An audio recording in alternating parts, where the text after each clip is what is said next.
Hey guys, we'll look into Module 4, Unit 13, important aspects of strategic management, KSOU MBA. Okay, so strategy implementation ಅಂದರೆ ಅಲ್ಲಿ 5 C's ಅಂತ ಒಂದು ಬರುತ್ತೆ concept, that is coordination, communication, command, control, conflict ಅಥವಾ consensus ಅಂತ ಹೇಳ್ಬೋದು.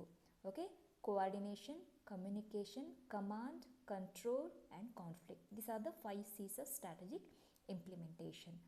So ಇಲ್ಲಿ strategy formulation, strategy implementation ನಡುವೆ ಏನು ಡಿಫ್ರೆನ್ಸು ಅಂತ ಕೆಲವೊಂದ್ಸಲ ಕನ್ಫ್ಯೂಷನ್ ಆಗೋ ಚಾನ್ಸಸ್ ಇರುತ್ತೆ. ಸೊ ಸ್ಟ್ರಾಟಜಿ ಫಾರ್ಮುಲೇಷನ್ ಅಂತಂದರೆ ಇದು ಬಿಫೋರ್ ದ ಆ್ಯಕ್ಷನ್ ನಾವೇನಾದರೂ ತೊಗೊಳ್ತಾ ಇರ್ತೀವಿ, ಮಾಡ್ತಿರ್ತೀವಲ್ಲ, ಅದನ್ನು ಫಾರ್ಮುಲೇಷನ್, ಪ್ಲ್ಯಾನಿಂಗ್ ಪ್ರೊಸೆಸ್ ಅಂತ ಹೇಳ್ಬೋದು. ಸ್ಟ್ರಾಟಜಿ ಇಂಪ್ಲಿಮೆಂಟೇಷನ್ ಅಂತಂದರೆ ಯಾವಾಗ ಡ್ಯೂರಿಂಗ್ ದ ಆ್ಯಕ್ಷನ್ ನಾವು ಆಲ್ರೆಡಿ ಆ ಪ್ಲ್ಯಾನನ್ನು ಎಕ್ಸಿಕ್ಯೂಟ್ ಮಾಡಿರ್ತೀವಿ. Then formulation focus on the effectiveness, strategy implementation focuses on the efficiency. Then strategy formulation ಅಲ್ಲಿ ಇಂಟೆಲೆಕ್ಚುಯಲ್ ಪ್ರೊಸೆಸ್ ಆಗಿರುತ್ತೆ, ಇಂಪ್ಲಿಮೆಂಟೇಷನ್ ಬಂದು ಆಪ್ರೇಷನಲ್ ಪ್ರೊಸೆಸ್ ಆಗಿರುತ್ತೆ. ದೆನ್ ಫಾರ್ಮುಲೇಷನಲ್ಲಿ ಗುಡ್ ಇಂಟ್ಯೂಟಿವ್ ಮತ್ತು ಅನಾಲಿಟಿಕಲ್ ಸ್ಕಿಲ್ಸ್ ಅವಶ್ಯಕತೆ ಇದೆ. ಸ್ಟ್ರಾಟಜಿ ಇಂಪ್ಲಿಮೆಂಟೇಷನಲ್ಲಿ ಸ್ಪೆಷಲ್ ಮೋಟಿವೇಶನ್ ಆ್ಯಂಡ್ ಲೀಡರ್ಶಿಪ್ ಅವಶ್ಯಕತೆ ಇರುತ್ತೆ. ಮತ್ತು ಫಾರ್ಮುಲೇಷನಲ್ಲಿ coordination among a few individuals ಇರುತ್ತೆ, ಬಟ್ ಇಂಪ್ಲಿಮೆಂಟೇಷನಲ್ಲಿ ತುಂಬ ಜನ, ಮೆನಿ ಇಂಡಿವಿಜುವಲ್ಸ್ ಬಿಸ್ನೆಸ್ ಲೆವೆಲಲ್ಲಿ, ಕಾರ್ಪೊರೇಟ್ ಲೆವೆಲಲ್ಲಿ ಇದರಲ್ಲಿ ಇನ್ವಾಲ್ವ್ ಆಗಿರ್ತಾರೆ. Okay, so issues involve in the implementation of the strategy ಒಂದು ಇಂಪ್ಲಿಮೆಂಟೇಷನ್ ಮಾಡ್ತೀವಿ ಅಂದರೆ ಯಾವ್ಯಾವ ಇಶ್ಯೂಸ್ ಇರುತ್ತೆ ಅನ್ನೋದನ್ನು ಕೇಳ್ಬೋದು. ಸೊ ಆ್ಯನ್ಯುವಲ್ ಆಬ್ಜೆಕ್ಟಿವ್ಸ್ ಇರ್ಬೋದು, ಪಾಲಿಸೀಸ್ ಇರ್ಬೋದು, ರಿಸೋರ್ಸ್ ಅಲೋಕೇಶನ್ ಇರ್ಬೋದು, ಮ್ಯಾನೇಜಿಂಗ್ ಕಾನ್ಫ್ಲಿಕ್ಟ್ ಇರ್ಬೋದು, matching structure with a strategy, managing resistance to change, creating a strategy supportive culture, production and operation concerns, HR concerns, suitable organisation structure, behavioural issues in the strategy implementation requires support, discipline, motivation and hard work from all the employees. So these are the issues involved in the implementation of the strategy, right? Annual objectives, policies, resource allocation, conflict management, matching structure with strategy, managing resistance to change, creating a strategy supportive, production, operations, concerns, HR concerns, suitable organization structure, behavioral issues in the strategy. Okay, so this is the quite simple, okay, small unit of module 4, unit 13, and unit 14, sorry to say that we are going to skip this one, okay, because ನನಗೆ ಅದರ importance ಅನಿಸಿಲ್ಲ, plus ಅದರ interesting ಕೂಡ ಇಲ್ಲ. Importance ಇದ್ದು ಕೆಲವೊಂದ್ಸಲ interesting ಇಲ್ಲ ಅಂದರೂ I use to skip that unit. So if you are interested, please go through that unit 14. Okay, so next we are going for unit 15. Unit 15 is one of the repeated topic last sem ಅಲ್ಲೆಲ್ಲ ಬಂದಿತ್ತು, leadership ಬಗ್ಗೆ, right?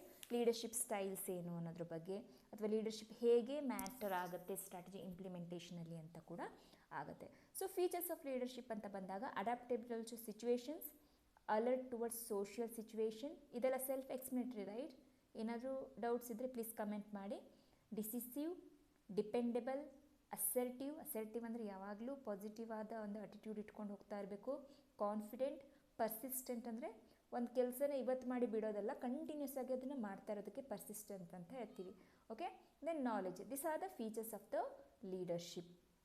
Next, leadership ಅಂತಂದರೆ ಏನು? Leadership is often considered as the ability to influence the group of people toward the achievement of the goals. ಒಂದು goal ಅಂತ ಇಟ್ಕೊಂಡಾಗ ಆ ಗೋಲ್ಗೆ reach ಆಗೋಕ್ಕೋಸ್ಕರ ಪೀಪಲ್ನ influence ಮಾಡಿ ಅವ್ರ ಹತ್ರಿಂದ ಕೆಲಸ ತೊಗೊಳ್ಳೋದನ್ನು ನಾವೇನಂತೀವಿ?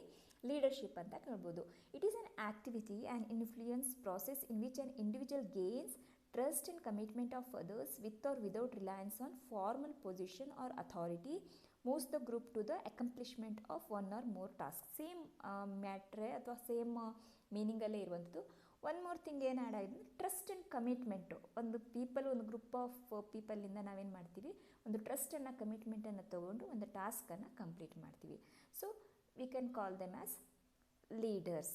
ಓಕೆ, ಸ್ಟ್ರಾಟಜಿಕ್ ಲೀಡರ್ಶಿಪ್ ಅಂದರೆ ಏನು ಡಿಫ್ರೆನ್ಸಸ್ ಆಗುತ್ತೆ ನಾರ್ಮಲ್ ಲೀಡರ್ಸ್ಗೂ ಸ್ಟ್ರಾಟಜಿಕ್ ಲೀಡರ್ಶಿಪ್ಗೂ ಅಂತ ಬಂದಾಗ, strategic leader who had the responsible for creating, implementing and strategic change. ಏನೇನಕ್ಕೆ ರೆಸ್ಪಾನ್ಸಿಬಲ್ ಆಗಿರ್ತಾನೆ strategic leader? For creating, implementing strategic change. Okay, gives proper direction to the organization, communication system and the structure. Long term objects ಇರುತ್ತೆ. So plans of ಆ್ಯಕ್ಷನ್ಸನ್ನು ಮಾಡ್ತಾನೆ ಪೀಪಲನ್ನು use ಮಾಡಿಕೊಂಡು.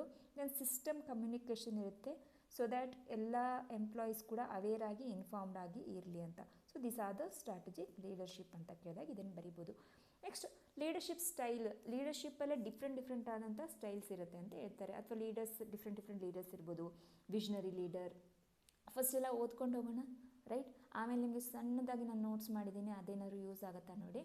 Visionary leader, integration leader, fulfilment leader, transactional leader, transformational leader, charismatic leader, autocratic leader, democratic leader, laissez-faire leader. Okay, we are in the unit 15 friends. ಇನ್ನೊಂದು 5 ಯೂನಿಟ್ಸ್ಗೆ ನಮ್ದು full strategic management complete ಆಗುತ್ತೆ. I hope this going to help you, right? So visionary ಲೀಡರಲ್ಲಿ ಅಂತ ಹೆಂಗಿರ್ತಾರೆ ಅವರು? ಅವರಿಗೆ long term objectives ಇರುತ್ತೆ. ಎಕ್ಸ್ಟರ್ನಲ್ ಇದ್ರ ಮೇಲೆ, ಇವೆಂಟ್ಸ್ ಮೇಲೆ ಅಥವಾ ಎಕ್ಸ್ಟರ್ನಲ್ ಫ್ಯಾಕ್ಟರ್ಸ್ ಮೇಲೆ ಫೋಕಸ್ ಮಾಡ್ತಿರ್ತಾರೆ. ಓಕೆ, ಟಾಪ್ ಮ್ಯಾನೇಜ್ಮೆಂಟ್ ಇದನ್ನು ಮಾಡ್ತಿರುತ್ತೆ. ಟಾಪ್ ಮ್ಯಾನೇಜ್ಮೆಂಟಲ್ಲಿ ಇರ್ತಾರೆ visionary leaders. Okay, interest in the industry, regulations ಇರ್ಬೋದು, ಪಾಲಿಟಿಕ್ಸ್ ಇರ್ಬೋದು, ಎಕನಾಮಿ ಇರ್ಬೋದು, ಇದರೆಲ್ಲದ್ರ ಬಗ್ಗೆನೂ ಅವರಿಗೆ ಇಂಟ್ರೆಸ್ಟ್ ಇರುತ್ತೆ. So we can call them as visionary leaders who are in the top management. Okay, then integration leader ಅಂದರೆ ನಾವು ಮೀಡಿಯಮ್ ಟರ್ಮಲ್ಲಿ ಇರ್ಬೋದು ಅವರು. ಓಕೆ, ಮಿಡ್ ಟರ್ಮ್ ಅಥವಾ ಟಾಪ್ ಮ್ಯಾನೇಜ್ಮೆಂಟ್ಗಿಂತ ಸ್ವಲ್ಪ ಕೆಳಗಡೆ ಇದರಲ್ಲಿ ಮೀಡಿಯಮ್ ಟರ್ಮ್ಗೋಸ್ಕರ. Okay, incident orientation, own organization. ಇನ್ಸಿಡೆಂಟಲ್ಲಿ ಏನಾದ್ರು ಆಗ್ತಾ ಇದ್ದರೆ ಆ ಸಿಚುವೇಶನಿಗೆ ತಕ್ಕಂಗೆ ಆ್ಯಕ್ಟ್ ಮಾಡೋದನ್ನು ನಾವೇನಂತೀವಿ ಇಂಟಿಗ್ರೇಷನ್ ಲೀಡರ್ ಅಂತ ಹೇಳ್ತೀವಿ. ದೆನ್ ಫುಲ್ಫಿಲ್ಮೆಂಟ್ ಲೀಡರ್ ಅಂತಂದರೆ ಇದು ಶಾರ್ಟ್ ಟರ್ಮ್ ಇರ್ತದೆ ಆಬ್ಜೆಕ್ಟಿವ್ಸು, ರಿಸಲ್ಟ್ ಓರಿಯೆಂಟೆಡ್ ಇರುತ್ತೆ. ಓಕೆ, ಕಸ್ಟಮರ್ ಸರ್ವೀಸು ಮತ್ತು ರಿಸೋರ್ಸಸ್ಸು ಇದರಲ್ಲಿ ಇಂಪಾರ್ಟೆಂಟ್ ಆಗಿರುತ್ತೆ, ರೈಟ್? ದೆನ್ ಟ್ರಾನ್ಸಾಕ್ಷನಲ್ ಲೀಡರ್ ಅಂತ ಬಂದಾಗ ನೀಡ್ಸ್ ಸ್ಯಾಟಿಸ್ಫ್ಯಾಕ್ಷನ್. ಏನಿರಬೇಕು ಅವನಿಗೆ? ಟ್ರಾನ್ಸಾಕ್ಷನ್ ಲೀಡರ್ಗೆ ಏನಿರುತ್ತೆ? ಸ್ಯಾಟಿಸ್ಫ್ಯಾಕ್ಷನ್ ಇರಬೇಕಾಗತ್ತೆ. ಪ್ರಮೋಷನ್ ಮೇಲೆ, ರಿಕಗ್ನಿಷನ್ ಮೇಲೆ ಮತ್ತು ಎಂಪ್ಲಾಯಿ ರಿಲೇಷನ್ಶಿಪ್ ಮೇಲೆ ಜಾಸ್ತಿ ಕಾನ್ಸಂಟ್ರೇಟ್ ಮಾಡ್ತಾ ಇರ್ತಾನೆ. ಯಾರು? Transactional leader. Then transformational leader ಅಂತ ಹೇಳ್ತೀವಿ. ಟ್ರಾನ್ಸ್ಫಾರ್ಮೇಷನ್ ಲೀಡರ್ ಅಂತಂದರೆ he shares the values and the vision of the organization. ಆಮೇಲೆ idealised influence in winning the trust and respect the future. Okay, then individual consideration ಮಾಡ್ತಿರ್ತಾನೆ. Then intellectual stimulation ಇರುತ್ತೆ. Then inspiration ಕೊಡ್ತಾ ಇರ್ತಾನೆ, motivating the people, generating the return ಇರುತ್ತೆ. Okay, ನೀವು ideas ಮತ್ತು ನೀವು ways intellectual stimulation ಮಾಡ್ತಿರ್ತಾನೆ. ಆಮೇಲೆ ಡೆಲಿಗೇಟಿಂಗ್, ಎಲ್ಲ ಜವಾಬ್ದಾರಿಗಳನ್ನು ಡೆಲಿಗೇಟ್ ಮಾಡ್ತಾ ಇರ್ತಾನೆ, ಕೋಚ್ ಮಾಡ್ತಾ ಇರ್ತಾನೆ. ದೆನ್ ಐಡಿಯಲೈಸ್ಡ್ ಇನ್ಫ್ಲೂಯೆನ್ಸ್, ಟ್ರಸ್ಟ್ ಮತ್ತು ರೆಸ್ಪೆಕ್ಟನ್ನು ವಿನ್ ಮಾಡಿಕೊಂಡು ಫ್ಯೂಚರ್ ಗೋಲ್ಸನ್ನು ಅಚೀವ್ ಮಾಡೋದು ಒಂದು ಗೋಲ್ ಆಗುತ್ತೆ. ಅದು ಟ್ರಾನ್ಸ್ಫಾರ್ಮೇಷನಲ್ ಲೀಡರ್ದು. ದೆನ್ ಚಾರಿಸ್ಮ್ಯಾಟಿಕ್ ಲೀಡರ್ ಅಂದರೆ ಯಾರು? ಹೂ ಇಸ್ ದ, ಅವನಿಗೆ ತನ್ನಿಂದ ತಾನಾಗೆ ಒಂದು ಚಾರ್ಮ್ ಇರುತ್ತೆ. ಒಂದು ಲೀಡ್ರಲ್ಲಿ ನಮಗೆ ಗೊತ್ತಿಲ್ಲದಂಥ ಒಂದು ಚಾರ್ಮನ್ನು ಕಾಣ್ಬೋದು. ಸೊ ಆ ಚಾರ್ಮ್, ಪರ್ಸ್ನಲ್ ಚಾರ್ಮ್ ಇರುತ್ತೆ ಮತ್ತು ಇಮೋಷ್ನಲ್ ಅಪೀಲ್ ಇರುತ್ತೆ. ಅವನನ್ನು ತುಂಬ ಜನ ಫಾಲೋ ಕೂಡ ಮಾಡ್ತಾ ಇರ್ತಾರೆ. ಅವನನ್ನು ಚಾರಿಸ್ಮ್ಯಾಟಿಕ್ ಲೀಡರ್ ಅಂತ ಹೇಳ್ಬೋದು. ದೆನ್ ಆಟೋಕ್ರಾಟಿಕ್ ಲೀಡರ್ ಅಂತಂದರೆ takes decision, improves on expecting group, no question ಏನೂ ಕೇಳ್ದೇನೆ. ಓಕೆ, ತನ್ನ ಗ್ರೂಪಿನ ಮೇಲೆ ಕೆಲವೊಂದು ರೂಲ್ಸನ್ನು, ರೆಗ್ಯುಲೇಷನ್ಸನ್ನು ಹೇರ್ತಾ ಇರ್ತಾನೆ ಮತ್ತು ಡಿಸಿಷನನ್ನು ತಾನೇ ತೊಗೊತಾ ಇರ್ತಾನೆ. ಅವನಿಗೇನಂತೀವಿ ನಾವು ಆಟೋಕ್ರಾಟಿಕ್ ಲೀಡರ್ ಅಂತ ಹೇಳ್ತೀವಿ. ದೆನ್ ಡೆಮೋಕ್ರಾಟಿಕ್ ಲೀಡರ್ ಅಂದರೆ ಹಿ ಶೇರ್ಸ್ ದ ಡಿಸಿಷನ್. ಇದು ಅಪೋಸಿಟ್ ಇದೆ. Shares the decision, coordinate, then encourage the opinions. Okay, we can call them as democratic leader. Then laissez-faire leader ಅಂತ ಬಂದಾಗ passive role in the group ಇರುತ್ತೆ. Interaction only there is needed. Okay, ಎಲ್ಲಿ ಬೇಕಾಗಿರುತ್ತೆ, initiation ಮಾಡಬೇಕಾದ್ರಷ್ಟೇ ಅವನೇನು ಮಾಡ್ತಾನೆ, interfere ಆಗ್ತಾ ಇರ್ತಾನೆ. ಅವನನ್ನೇನಂತೀವಿ ಲೈಸೆಸ್-ಫೇರ್ leader ಅಂತ ಕರಿಬೋದು. ದೆನ್ ಕಾರ್ಪೊರೇಟ್ ಕಲ್ಚರ್ ಬಗ್ಗೆ ಕೇಳ್ತಾರೆ, ಶಾರ್ಟ್ ನೋಟ್ ಮಾಡೋಕ್ಕೆ ಹೇಳ್ತಾರೆ. ಕಾರ್ಪೊರೇಟ್ ಕಲ್ಚರ್ ಅಂದರೆ ಏನು, ಕಾರ್ಪೊರೇಟ್ ಕಲ್ಚರಲ್ಲಿ ಏನೇನು ಇನ್ವಾಲ್ವ್ ಆಗಿರುತ್ತೆ ಅಂತ. ಸೊ ಕಾರ್ಪೊರೇಟ್ ಕಲ್ಚರಲ್ಲಿ organisation or corporate culture is the beliefs. Okay, beliefs and values shared in the organisation, they create organisation culture. ಯಾವಾಗ ನಾವು ಒಂದು ಬಿಲೀಫನ್ನು, ಒಂದು ವ್ಯಾಲ್ಯೂವನ್ನು ಫುಲ್ ಎಂಪ್ಲಾಯೀಸ್ ಮತ್ತು ಟಾಪ್ ಮ್ಯಾನೇಜ್ಮೆಂಟ್, ಮಿಡ್ಲ್ ಮ್ಯಾನೇಜ್ಮೆಂಟಲ್ಲಿ ಶೇರ್ ಮಾಡಿಕೊಂಡು ಒಂದು ಕಲ್ಚರನ್ನು ಕ್ರಿಯೇಟ್ ಮಾಡ್ತೀವಿ. ಅಲ್ಲಿ ನಾವು ಶೇರ್ಡ್ ಥಿಂಗ್ಸ್ ಇರ್ಬೋದು, ಶೇರ್ಡ್ ಸೇಯಿಂಗ್ಸ್ ಇರ್ಬೋದು, ಶೇರ್ಡ್ ಆ್ಯಕ್ಷನ್ಸ್ ಇರ್ಬೋದು, ಶೇರ್ಡ್ ಫೀಲಿಂಗ್ಸ್ ಇರ್ಬೋದು, ಅವನ್ನು ಎಲ್ಲರೂ ಕಾಮನ್ ಆಗಿ ಅದನ್ನು ಫಾಲೋ ಮಾಡ್ತಾ ಇರ್ತೀವಿ. ಶೇರ್ಡ್ ಥಿಂಗ್ಸ್ ಅಂತ ಬಂದಾಗ ದ ವೇ ಪೀಪಲ್ ಡ್ರೆಸ್, ಒಂದು ಕಂಪ್ನಿ ಅಂತ ಬಂದಾಗ ಅವ್ರಿಗೆ ಒಂದು ಡ್ರೆಸ್ ಕೋಡ್ ಕೊಡೋಕ್ಕಾಗುತ್ತೆ, ಅಥವಾ ಇಂಥ ರೀತಿಯಲ್ಲೇ ನಾವು ಡ್ರೆಸ್ ಮಾಡ್ಕೋಬೇಕು ಅನ್ನೋದು ಒಂದು ಕಂಪಲ್ಸಿವ್ ಆಗಿರುತ್ತೆ, ಅದು ಒಂದು ಕಲ್ಚರ್ ಆರ್ಗನೈಸೇಷನ್ದು. ಇಫ್ ಶೇರ್ಡ್ ಸೇಯಿಂಗ್ಸ್ ಅಂತ ಬಂದಾಗ let's get down to the work, ಒಂದು 4 ಜನ ಸೇರ್ಕೊಂಡ್ಬಿಟ್ಟು ಓಕೆ ಈಗ ಒಂದು 5 ಮಿನಿಟ್ಸ್ ರಿಲ್ಯಾಕ್ಸ್ ಮಾಡೋಣ, ಒಂದು 10 ಮಿನಿಟ್ಸ್ನ ವರ್ಕ್ ಮಾಡೋಣ, ಮತ್ತು 10 ಮಿನಿಟ್ಸ್ ಡಿಸ್ಕಸ್ ಮಾಡೋಣ ಅಂತ ಅಂದಾಗ that is shared sayings. Shared actions ಅಂತ ಅಂದಾಗ ಸರ್ವಿಸ್ ಓರಿಯೆಂಟೆಡ್ ಅಪ್ರೋಚ್. ಓಕೆ, ನಾವೊಂದು ಕಸ್ಟಮರ್ ಪ್ರಾಡಕ್ಟನ್ನು ಕೊಡ್ತಾ ಇದ್ದೀವಿ, ಸರ್ವಿಸನ್ನು ಕೊಡ್ತಾ ಇದ್ದೀವಿ ಅಂದರೆ ಸರ್ವಿಸನ್ನು ಮೇಲೆ ಫೋಕಸ್ ಮಾಡ್ತಾ ಇರುವಂಥದ್ದು. Shared feelings, hard work is not rewarded here. Shared feelings ಅಂದರೆ ಅವರಷ್ಟಕ್ಕೆ ಅವರೇ ಎಂಪ್ಲಾಯೀಸ್ ಏನು ಮಾಡ್ತಾರೆ, ಡಿಸ್ಕಸ್ ಮಾಡ್ತಾ ಇರ್ತಾರೆ, ನಾವು ತುಂಬ ಹಾರ್ಡ್ ವರ್ಕ್ ಮಾಡ್ತಾ ಇದ್ದೀವಿ ಬಟ್ ನಮಗೇನು ಯೂಸ್ ಆಗ್ತಾ ಇಲ್ಲ ಅಂತ, ಆ ಥರ ಅವರಲ್ಲೇ ಒಂದು ಫೀಲಿಂಗ್ಸ್ ಕ್ರಿಯೇಟ್ ಆಗುವಂಥ ಚಾನ್ಸಸ್ ಇರುತ್ತೆ. So these are all the corporate culture. Organisational culture is the believe and values shared in the organization, they create the organization culture. Okay, then social responsibility ಬಗ್ಗೆನೂ ಒಂದು 5 ಮಾರ್ಕ್ಸ್ಗೆ ಕೇಳೋ ಚಾನ್ಸಸ್ ಇರುತ್ತೆ. Social responsibility ಅಂದರೆ ಏನು ಅಂತ. Okay, social responsibility it means transparent business practices that are based on the ethical values and respect for employees, community and the natural environment. For example, ಈಗ ಕೆಲವೊಂದು ಇನ್ಫೋಸಿಸ್ ಅಂತ ಕನ್ಸಿಡರ್ ಮಾಡಿದ್ರೆ they are into social work, ಅವರಿಗೆ award ಕೂಡ ಬಂತು ಸುಧಾಮೂರ್ತಿಗೆ. So ಅಲ್ಲಿ ಏನಾಗಿರುತ್ತೆ, ಅವರು ತಮ್ಮ ಬಂದಂಥ ಪ್ರಾಫಿಟ್ಟಲ್ಲಿ ತಮ್ಮ ಸುತ್ತಲಿರುವಂಥ ಎನ್ವೈರ್ಮೆಂಟಿಗೆ ಬೇಕಾಗಂಥ ಅಥವಾ ತಮ್ಮ ಎಂಪ್ಲಾಯೀಸಿಗೆ ಬೇಕಾಗಂಥ ಫೆಸಿಲಿಟೀಸನ್ನು ಕೊಡುವಂಥದ್ದು, ಅಥವಾ ಔಟ್ಸೈಡ್ ದ ಎನ್ವೈರ್ಮೆಂಟ್ ಎಜುಕೇಷನನ್ನು ಕೊಡೋದು, ಅಥವಾ ಫುಡ್ಡನ್ನು ಸಪ್ಲೈ ಮಾಡೋದು, ಇವೆಲ್ಲವೂ ಕೂಡ ಸೋಷಿಯಲ್ ರೆಸ್ಪಾನ್ಸಿಬಿಲಿಟಿಯಲ್ಲಿ ಬರುತ್ತೆ. ಅವ್ರ ಎಂಪ್ಲಾಯೀಸ್ಗೆ ಎಜುಕೇಷನ್ನು, ಹೆಲ್ತ್ ಇನ್ಶೂರೆನ್ಸಸ್ಗಳು, ಅಥವಾ ಎಂಪ್ಲಾಯೀಸಿಗೆ ಬೇಕಾದಂಥ ಕಂಫರ್ಟ್ ಎಲ್ಲ ಕೊಡೋದನ್ನು ಕೂಡ ನಾವು ಸೋಷಿಯಲ್ ರೆಸ್ಪಾನ್ಸಿಬಿಲಿಟಿ ಅಂತಲೇ ಹೇಳ್ಬೋದು. ಒಂದು ಕಮ್ಯುನಿಟಿಗೆ ಮಾಡುವಂಥ ಎಕ್ಸ್ಟ್ರಾ ಇದು without expecting any profit. Okay, so design to deliver suitable value to the society and shareholders can attract good employees who prefer working for responsible firm. But ಇಂಥ ಕಂಪ್ನೀಸ್ಗೆಲ್ಲ ಒಂದು ಸಲ ಸೇರಿದ್ಮೇಲೆ ಯಾರೂ ಬಿಡೋಕ್ಕೆ ಇಷ್ಟಪಡಲ್ಲ, because they feel that is their own company ಅಂತ, because they will get everything.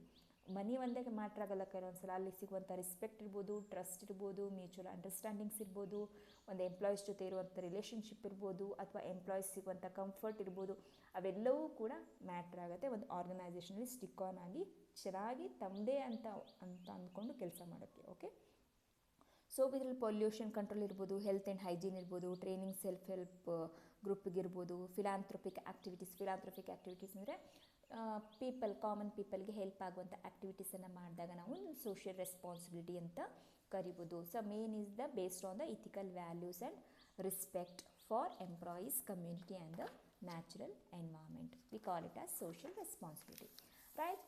So next ನಾವು ಏನು ಮಾಡ್ತೀವಿ, ಯೂನಿಟ್ 16 ಬಂದಿದೆ. Unit 16 also we are going to skip. Functional issues ಅಂತ ಇತ್ತು, ಇದನ್ನು ಕೂಡ ಸ್ಕಿಪ್ ಮಾಡ್ತಾ ಇದ್ದೀವಿ. ನೆಕ್ಸ್ಟ್ ನಾನು ಏನು ಮಾಡ್ತಾ ಇದ್ದೀನಿ, ಯೂನಿಟ್ 17ಗೆ ಹೋಗ್ತಾ that is strategic evaluation. Okay, strategic evaluation I think ಇದರಲ್ಲೇ ಮುಗಿಸ್ಬಿಡ್ಬೋದು ಅನ್ಕೋತೀನಿ, so that it will be very much helpful, right. Okay, so strategic evaluation ಕೇಳ್ತಾರೆ. ಸ್ಟ್ರಾಟಜಿಕ್ ಇವ್ಯಾಲ್ಯೂಯೇಷನ್ ಫ್ರೆಂಡ್ಸ್, ಈಗ ಲೀಡರ್ಶಿಪ್ ಒಳಗಡೆ ನೀವು ಇಷ್ಟೊಂದು ಪಾಯಿಂಟ್ಸಲ್ಲಿ ಒಂದು 10 ಪಾಯಿಂಟ್ಸನ್ನು ನೆನ್ಪಿಟ್ಕೊಂಡು ಲೀಡರ್ಶಿಪ್ ಬಗ್ಗೆ ಏನೇ ಕ್ವಶನ್ ಕೇಳಿದ್ರು ಆ 10 ಪಾಯಿಂಟ್ಸನ್ನು ಬರೆದ್ಬಿಟ್ಟು ಅದು ಯಾವ ಥರ ಇನ್ಫ್ಲೂಯೆನ್ಸ್ ಆಗುತ್ತೆ ಸ್ಟ್ರಾಟಜಿಕ್ ಇಂಪ್ಲಿಮೆಂಟೇಷನ್ಲಿ ಅನ್ನೋದನ್ನು ಕೂಡ ಕೇಳ್ತಾ ಇರ್ತಾರೆ. Okay, so module 5 unit 17 strategic evaluation. Strategic evaluation and control ಅಂದ್ರೇನು? Is the process of determining the effect. Evaluation ಅಂದ್ರೇನು?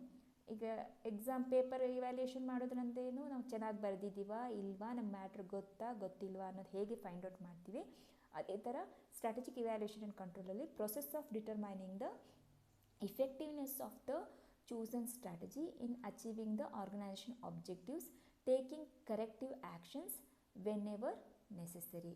ಯಾವಾಗ ನೆಸೆಸರಿ ಇದೆಯೋ ಆವಾಗ ಕರೆಕ್ಟಿಂಗ್ ಆ್ಯಕ್ಷನ್ಸನ್ನು ತಗೊಳ್ಳೋದು, ಅಥವಾ ಇಫೆಕ್ಟಿವ್ನೆಸ್ಸನ್ನು ಚೆಕ್ ಮಾಡೋದು, ಮತ್ತು ಆರ್ಗನೈಸೇಷನ್ ಆಬ್ಜೆಕ್ಟಿವ್ಸನ್ನು ಅಚೀವ್ ಮಾಡೋದನ್ನು ನಾವೇನಂತೀವಿ ಸ್ಟ್ರಾಟಜಿಕ್ ಇವ್ಯಾಲ್ಯೂಯೇಷನ್ ಆ್ಯಂಡ್ ಕಂಟ್ರೋಲ್ ಅಂತ ಹೇಳ್ತೀವಿ. It's a ongoing process.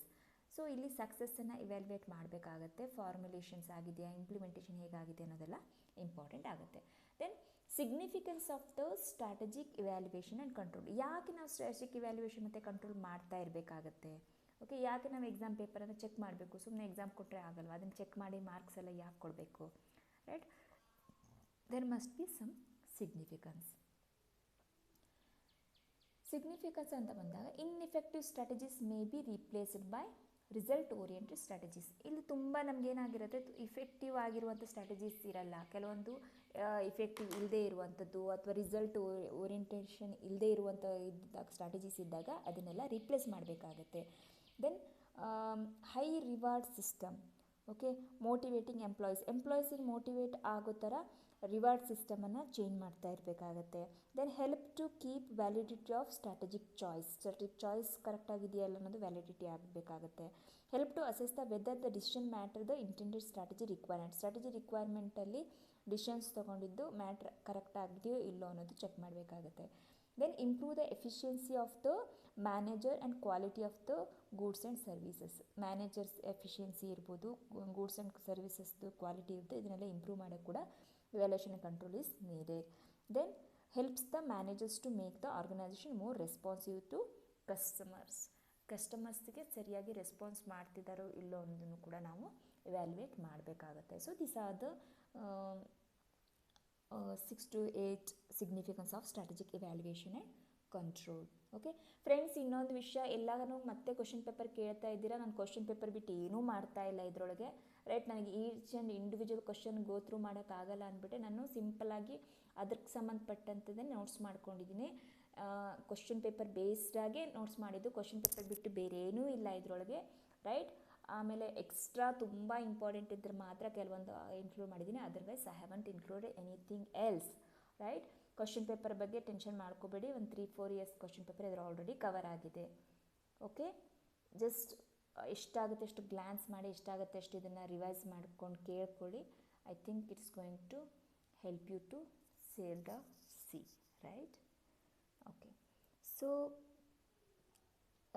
strategic evaluation and control. Okay, next come to the strategic control ಅಂತಂದ್ರೇನು? It involves the monitoring and evaluating of plans, activities, results where with a view towards the future action, providing a warning signal through diagnosis of data, triggering appropriate interventions, be they either tactical adjustments or strategic orientation. Strategic ಕಂಟ್ರೋಲಲ್ಲಿ ಏನಾಗುತ್ತೆ ಅಂತಂದರೆ, ಕೆಲವೊಂದು ಡೇಟಾನ provide ಮಾಡಿ ಏನಾದರೂ ತಪ್ಪಾಗ್ತಾ ಇದ್ದರೆ, ನಮ್ಮಲ್ಲಿ mistakes ಆಗ್ತಾ ಇದ್ದರೆ ನಾವು ಮಾಡ್ತಾ ಇರುವಂಥ ಸ್ಟ್ರಾಟಜಿಯಲ್ಲಿ ಇದು ವಾರ್ನಿಂಗ್ ಸಿಗ್ನಲ್ ಥರ ಹೆಲ್ಪ್ ಆಗುತ್ತೆ. ಇದರಿಂದ ಏನಾಗುತ್ತೆ? It involves the monitoring and evaluating of the plans and activities, results where with a view towards the future action. Okay, future ಆ್ಯಕ್ಷನ್ಗೋಸ್ಕರ ಡೇಟಾನೆಲ್ಲ ಡಯಾಗ್ನೋಸಿಸ್ ಮಾಡಿ ಅದರಿಂದ ಏನಾದರೂ ನಾವು ಮಾಡ್ತಿರುವಂಥ ಸ್ಟ್ರಾಟಜಿಸಲ್ಲಿ ಏನು ಕರೆಕ್ಷನ್ಸ್ ಬೇಕನ್ನೋದನ್ನೆಲ್ಲ ಈ ಸ್ಟ್ರಾಟಜಿಕ್ ಕಂಟ್ರೋಲಿಂದ ತಿಳ್ಕೊಬೋದಾಗಿದೆ. Next, steps in designing the effective control system. Effective control ಸಿಸ್ಟಮನ್ನು ಮಾಡಬೇಕು ಅಂತಿದ್ರೆ ಅದರಲ್ಲಿ ಏನೇನು ಸ್ಟೆಪ್ಸ್ ಇನ್ವಾಲ್ವ್ ಆಗಿರುತ್ತೆ? Okay, so establishment of standard or target against which performance to be evaluated. First ಏನು ಮಾಡಬೇಕಾಗುತ್ತೆ? ನಾವು ಟಾರ್ಗೆಟನ್ನು ಇಟ್ಕೋಬೇಕಾಗುತ್ತೆ, ಏನು ಮಾಡಬೇಕು, ಅದಾದಮೇಲೆ ನಾವು ಬೇರೆ ಸ್ಟೆಪ್ಸನ್ನು ತೊಗೋಬೇಕಾಗುತ್ತೆ. Establishment of standard or target against which performance to be evaluated. Superior efficiency, quality, innovation or customer responsiveness. ಏನಿರ್ಬೋದು ನಮ್ಮದು ಮೇನ್ ಟಾರ್ಗೆಟು? ಎಫಿಷಿಯನ್ಸಿ ಇರ್ಬೋದಾ, ಕ್ವಾಲಿಟಿ ಇರ್ಬೋದಾ, ಅಥವಾ ಕಸ್ಟಮರ್ ರೆಸ್ಪಾನ್ಸಿವ್ನೆಸ್ ಇರ್ಬೋದಾ, ಯಾವುದು ಅನ್ನೋದನ್ನು ನಾವು ಫಸ್ಟು ಟಾರ್ಗೆಟ್ ಮಾಡ್ಕೋಬೇಕಾಗುತ್ತೆ. Then creating the measuring or monitoring systems that indicate whether the targets are being reached. ಆಮೇಲೆ ಏನು ಮಾಡ್ತೀವಿ? ಮಾನಿಟರಿಂಗ್ ಸಿಸ್ಟಮ್ಸನ್ನು ಇಟ್ಕೋಬೇಕು, ಟಾರ್ಗೆಟ್ ರೀಚ್ ಆಯಿತಾ ಇಲ್ವಾ, ರೈಟ್? ನಾವು ಹೇಗೆ ಒಂದು ಸ್ಟಡಿ ಪ್ಲ್ಯಾನ್ ಮಾಡ್ತೀವಿ, ಸ್ಟಡಿ ಪ್ಲ್ಯಾನ್ ಆದಮೇಲೆ ಅದು ರೀಚ್ ಆಗಿದೆಯಾ ಇಲ್ವಾ ಅಂತ ಟಿಕ್ ಮಾಡ್ಕೊಂಡು ಹೋಗ್ತೀವೋ, ಅದೇ ಥರ creating the measuring or monitoring system that indicate whether the targets are being reached or not. Then compare actual performance against the established targets. Actual performance ಏನಾಗಿರುತ್ತೆ ಅದ್ರ ಜೊತೆ ಇದನ್ನು ಕಂಪೇರ್ ಮಾಡಬೇಕಾಗತ್ತೆ, ವೆದರ್ ಇದು ಪರ್ಫಾರ್ಮೆನ್ಸು ಕರೆಕ್ಟಾಗಿ ಆಗಿದೆಯಾ ಇಲ್ಲ ಅಂತ. Then initiate corrective actions when it is decided that the targets is not being achieved. Corrective ಆ್ಯಕ್ಷನ್ಸನ್ನು ಕೂಡ ನಾವು ತೊಗೋಬೇಕಾಗತ್ತೆ. ಓಕೆ, ಸೊ ನೆಕ್ಸ್ಟ್ ಏನೇನಾಯಿತು, ಫಸ್ಟ್ ಟಾರ್ಗೆಟ್ ನೋಡಬೇಕು, ದೆನ್ ಮಾನಿಟ್ರಿಂಗ್ ಸಿಸ್ಟಮ್ಸ್ ಮಾಡಬೇಕು, ದೆನ್ ಪರ್ಫಾರ್ಮೆನ್ಸ್ ಚೆಕ್ ಮಾಡಬೇಕು, ದೆನ್ ಕರೆಕ್ಟಿವ್ ಆ್ಯಕ್ಷನ್ಸನ್ನು ತೊಗೋಬೇಕು. Next important system for strategic evaluation and control. Important system ಅಂತಂದರೆ planning system, developmental system, motivation system, appraisal system, control system, information system, reward system. These are the 1, 2, 3, 4, 5, 6, 7 systems for strategic evaluation control. Okay, plan system ಅಲ್ಲಿ ಏನು ಬರುತ್ತೆ, by staff and specialist. Okay, staff ಸ್ಪೆಷಲಿಸ್ಟಿಂದ ಏನು ಮಾಡ್ತೀವಿ, ಒಂದು plan ಮಾಡ್ಕೋತೀವಿ. Developmental system ಅಂದರೆ responsive and adaptive education and training skills attitude ಎಲ್ಲ ಯೂಸ್ ಮಾಡಿಕೊಂಡು ರೆಸ್ಪಾನ್ಸಿವ್ ಆಗಿ ಅಡಾಪ್ಟಿವ್ ಆಗಿ ಒಂದು ಸಿಸ್ಟಮನ್ನು ರೆಡಿ ಮಾಡ್ಕೊಳ್ಳೋದು. ಮೋಟಿವೇಶನ್ ಸಿಸ್ಟಮಲ್ಲಿ ಏನಾಗುತ್ತೆ, ಪಾಸಿಟಿವ್ ಬಿಹೇವಿಯರನ್ನು ಪ್ರೋತ್ಸಾಹ ಕೊಡೋದು. ಅಪ್ರೈಸಲ್ ಸಿಸ್ಟಮಲ್ಲಿ ಏನಾಗುತ್ತೆ, ಕ್ವಾಲಿಟೇಟಿವ್ ಆ್ಯಂಡ್ ಸಬ್ಜೆಕ್ಟಿವ್ ಫ್ಯಾಕ್ಟರ್ಸನ್ನು ಕನ್ಸಿಡರ್ ಮಾಡ್ತೀವಿ. Then control system, information system, reward ಸಿಸ್ಟಮಲ್ಲಿ ಕಂಪೆನ್ಸೇಷನ್, ರೈಸಸ್, ಬೋನಸ್, ಇನ್ಸೆಂಟಿವ್ಸ್ ಇವನ್ನೆಲ್ಲವೂ ಕೂಡ ಕನ್ಸಿಡರ್ ಮಾಡ್ತೀವಿ. ಸೊ ಇವೆಲ್ಲ ಮಾಡೋದ್ರಿಂದ ನಾವು strategic evaluation and control is going to be easy. Important system for strategic evaluation and control. Then barriers to the strategic evaluation and control. ಇದು ಮಾಡ್ತೀವಿ ಖರೆ, ಇದನ್ನು ಮಾಡೋಕ್ಕೆ ಏನೇನೋ ಬ್ಯಾರಿಯರ್ಸ್ ಇರುತ್ತೆ, ಮಾಡದೇ ಇರೋದಕ್ಕೆ ಕೆಲವೊಂದು ಕಾರಣಗಳಿರ್ತವೆ. ಅದೇನು, resistance to evaluation, psychological barrier, accept mistakes. ಏನು ಎಂಪ್ಲಾಯೀಸ್ ಏನು ಮಾಡ್ತಾರೆ, ಮಿಸ್ಟೇಕ್ಸನ್ನು ಅಕ್ಸೆಪ್ಟ್ ಮಾಡೋಕ್ಕೆ ರೆಡಿ ಆಗಲ್ಲ, ಸೈಕಲಾಜಿಕಲ್ ಬ್ಯಾರಿಯರ್ ಇರುತ್ತೆ. ಇವ್ಯಾಲ್ಯೂಯೇಷನ್ ಮಾಡೋಕ್ಕೆ ರೆಸಿಸ್ಟೆನ್ಸ್ ಮಾಡ್ತಾ ಇರ್ತಾರೆ. Then problems in measurement, uniformity ಇರ್ಬೋದು, ಆಬ್ಜೆಕ್ಟಿವಿಟಿ ಇರ್ಬೋದು. Okay, problems in measurement. Then limits of control, over or lack of little control ಇರೋದ್ರಿಂದ ಕೂಡ ಸ್ಟ್ರಾಟಜಿಕ್ ಇವ್ಯಾಲ್ಯೂಯೇಷನ್ ಕಷ್ಟ ಆಗುತ್ತೆ. ಆಮೇಲೆ ಅದೇ ಪ್ರಾಬ್ಲಮ್ಸ್ ಇನ್ ಮೆಜರ್ಮೆಂಟಲ್ಲಿ ಏನಾಗುತ್ತೆ, ಯೂನಿಫಾರ್ಮಿಟಿ ಇರಲ್ಲ ಅಥವಾ ಆಬ್ಜೆಕ್ಟಿವಿಟಿ ಮಿಸ್ ಆಗ್ತಾ ಇರುತ್ತೆ. Then focus on short term achievement ಆದಾಗಲೂ ಕೂಡ ಇವ್ಯಾಲ್ಯೂಯೇಷನ್ ಕಷ್ಟ ಆಗುತ್ತೆ. Then emphasis on the efficiency, focus should be on effective or doing thing rightly. Motivational problem, ಇವೆಲ್ಲವೂ ಕೂಡ barriers to strategic evaluation and control. Okay, so resistance to evaluation, problems in measurement, limits of control, focus on short term achievement, emphasis on efficiency, motivational problem. Friends, unit 19 ಕೂಡ ಇದರೊಳಗೆ add ಆಗಿದೆ. Okay, ಈ ವಿಡಿಯೋದಲ್ಲಿ important topics from 19 cover ಆಗಿದೆ. Okay, so next techniques of the strategic evaluation and control. Strategic momentum control, ಇದರೊಳಗೆ ಏನು ಬರುತ್ತೆ, strategic evaluation control techniques ಯಾವ್ಯಾವುದು ಅಂತ ಬಂದಾಗ, ಓಕೆ, ಸ್ಟ್ರಾಟಜಿಕ್ ಮೊಮೆಂಟಮ್ ಕಂಟ್ರೋಲ್ ಅಂದರೆ maintain existing tempo, responsibility control ಸೆಂಟ್ರನ್ನು ಮಾಡೋದು, ರೆವಿನ್ಯೂ ಎಕ್ಸ್ಪೆನ್ಸಸನ್ನು ಅವಾಗವಾಗ ಚೆಕ್ ಮಾಡೋದು. Then profit and investment centre ಅಂತ ಮಾಡಿದಾಗ ಇನ್ಪುಟ್ ಮತ್ತು ಔಟ್ಪುಟ್ಟನ್ನು ಚೆಕ್ ಮಾಡ್ತಾ ಇರ್ತೀವಿ. ದೆನ್ ಕೀ ಸಕ್ಸಸ್ ಫ್ಯಾಕ್ಟರ್ಸನ್ನು ಕೂಡ ನಾವು ಚೆಕ್ ಮಾಡ್ತಾ ಇರಬೇಕಾಗುತ್ತೆ. ಓಕೆ, ಅದನ್ನು ಮಾಡೋದ್ರ ಮೂಲಕ ಸ್ಟ್ರಾಟಜಿಕ್ ಇವ್ಯಾಲ್ಯೂಯೇಷನ್ ಮಾಡೋದು ಮೋಸ್ಟ್ ಇಂಪಾರ್ಟೆಂಟ್ ಆ್ಯಂಡ್ ಅನ್ಅವಾಯ್ಡಬಲ್ ಫ್ಯಾಕ್ಟರ್ಸನ್ನು ಕನ್ಸಿಡರ್ ಮಾಡಿದೆ. Generic strategic approach comparing with the competitors. So this are the different technique for strategic evaluation and control. Strategic momentum control, ಅದರೊಳಗೆ ಏನು ಬರುತ್ತೆ, responsibility control, key success factors, generic strategic approach. Then strategy leap control ಅಂತ, ಇದು momentum control first one. Second one is the leap control. Momentum ಕಂಟ್ರೋಲಲ್ಲಿ ಇದು 3 ಬರುತ್ತೆ, responsibility control centre ಇರ್ಬೋದು, key success factors ಇರ್ಬೋದು, ಜನರಿಕ್ ಸ್ಟ್ರಾಟಜಿಕ್ ಅಪ್ರೋಚ್ ಇರ್ಬೋದು. Strategic leap ಕಂಟ್ರೋಲಲ್ಲಿ strategic issue management, strategic field analysis, strategic system modelling, then scenarios, ಇವೆಲ್ಲ ಏನು ಬರುತ್ತೆ, ಸ್ಟ್ರಾಟಜಿಕ್ ಲೀಪ್ ಕಂಟ್ರೋಲ್ ಬರುತ್ತೆ. ಲೀಪ್ ಕಂಟ್ರೋಲ್ ಅಂದರೆ ಚೇಂಜಸ್ ನೀಡೆಡ್, ಎಲ್ಲಿ ಚೇಂಜಸ್ ಬೇಕಾಗತ್ತೆ. ಮೊಮೆಂಟಮ್ ಕಂಟ್ರೋಲ್ ಅಂದರೆ ಮೇಂಟೈನ್ ಎಕ್ಸಿಸ್ಟಿಂಗ್ ಟೆಂಪೋನ ಕಂಟ್ರೋಲ್ ಮಾಡಿಕೊಂಡು ಏನಾದರೂ ಆ್ಯಡ್ ಆನ್ ಮಾಡಿದ್ರೆ ಅದನ್ನು ನಾವು ಮೊಮೆಂಟಮ್ ಕಂಟ್ರೋಲ್ ಅಂತ ಹೇಳ್ಬೋದು. ಲೀಪ್ ಕಂಟ್ರೋಲ್ ಅಂತ ಬಂದಾಗ ಚೇಂಜ್ ಮಾಡಬೇಕಾಗತ್ತೆ. ಯಾವ್ಯಾವ ಥರ ಚೇಂಜ್ ಮಾಡಬೇಕಾಗತ್ತೆ, strategic issue management, impact on the organisation, inside ಮತ್ತು ಔಟ್ಸೈಡ್ ಏನೇನು ಇಂಪ್ಯಾಕ್ಟ್ ಆಗ್ತಾ ಇದೆ, ಅದರಲ್ಲಿ ಏನಾದ್ರು ಚೇಂಜಸ್ ಮಾಡಬೇಕಾ. Strategic field analysis, examining the nature and extent of synergies. Okay, strategic system modelling, ಅಲ್ಲಿ computer based impact of changing environment, ಎನ್ವೈರ್ಮೆಂಟಲ್ಲಿ ಏನೇನು ಚೇಂಜ್ ಆಗ್ತದೆ, ಇಂಪ್ಯಾಕ್ಟ್ ಏನಾಗ್ತಾ ಇದೆ, ದೆನ್ ಕಂಪ್ಯೂಟರ್ ಬೇಸ್ಡ್ ಆಗಿರುತ್ತೆ. Then scenarios focus on the forthcoming development. Okay, so these are the techniques of strategic evaluation and control. Then important requirement for effective evaluation and control. Requirement ಏನೇನಿದೆ, ನಾವು ಕಂಟ್ರೋಲನ್ನು ಮಾಡ್ತೀವಿ, but ಅದಕ್ಕೆ ಏನೇನು ಬೇಕಾಗತ್ತೆ evaluation ಮಾಡಿ control ಮಾಡೋಕ್ಕೆ ಅಂತ ಬಂದಾಗ, then the control should monitor only relevant activities and results. ಆ ಒಂದು ಸ್ಟ್ರಾಟಜಿಗೆ ರಿಲೆವೆಂಟ್ ಆಗಿರೋದನ್ನು ಮಾತ್ರ ಕನ್ಸಿಡರ್ ಮಾಡಬೇಕಾಗುತ್ತೆ. Control system should generate minimum information because too much information create clutter and confusion. Then both performance evaluation and corrective action should be done at most appropriate time. Correct ಟೈಮಲ್ಲಿ ಅದನ್ನು correct ಮಾಡಬೇಕು ಮತ್ತು evaluate ಕೂಡ ಮಾಡಬೇಕಾಗತ್ತೆ. Control system should focus on the exceptional customers ಇದ್ದರೂ ಕೂಡ ಅವ್ರನ್ನೂ ಕೂಡ ನಾವು ಫೋಕಸ್ ಮಾಡಬೇಕಾಗತ್ತೆ. And those exceeding performance standard should be properly rewarded. ಯಾರಾದರೂ ನಾವು ಪರ್ಫಾರ್ಮೆನ್ಸ್ ಕೊಟ್ಟಾಗ ಎಕ್ಸೀಡ್ ಆದಾಗ ಅವರಿಗೆ ಕರೆಕ್ಟಾಗಿ ರಿವಾರ್ಡ್ ಕೂಡ ಮಾಡಬೇಕಾಗತ್ತೆ. ಓಕೆ ಫ್ರೆಂಡ್ಸ್, ನೆಕ್ಸ್ಟ್ ವಿಡಿಯೋದಲ್ಲಿ ಕಾರ್ಪೊರೇಟ್ ಗವರ್ನೆನ್ಸ್ ನೋಡೋಣ, unit 20. Fine, that's going to end the strategic management completely. Okay, take care, all the best.